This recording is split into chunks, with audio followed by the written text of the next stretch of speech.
to actually time the gap. Now there is the SL63 AMG. It's got torque 800. It's a 410 kilowatt output. It's a 5.5 litre bi-turbo. I got to drive it a couple of days ago. I'm very jealous. And Mick Doohan had a crack at me for driving like I was going to the shops.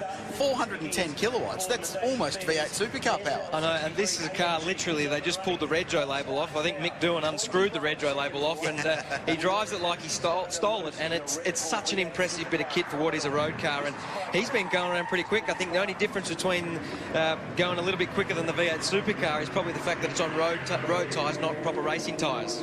So 16.8 seconds separating the first two cars, and you'll see the speed comparison here too. So that will keep you up to date as to whether or not that V8 supercar can bridge a gap to the Mercedes, and whether, again, the Formula One car can bridge the gap. So the biggest difference in speed, I guess, between the V8 supercar and the Formula One, for example, is the power and the weight. So, and the aerodynamics on the Formula One car is staggering. It's got so much more grip and corner speed through all the slower corners, and that's where it really will catch that car of Casey Stoner. But the peak speeds as well. The peak speed of the Formula One car is nearing 285, 290 kilometres an hour.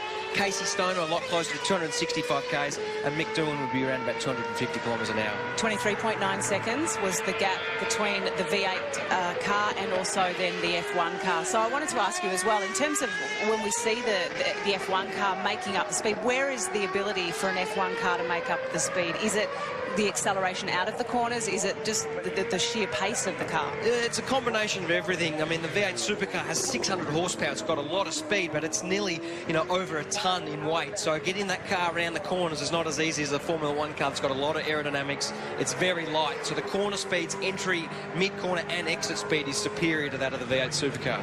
So there's Mick Doohan out of that fast chicane around the back of the circuit. So many great scenes there over the years at Albert Park. There's Casey Stoner, so you can see the gap closing in.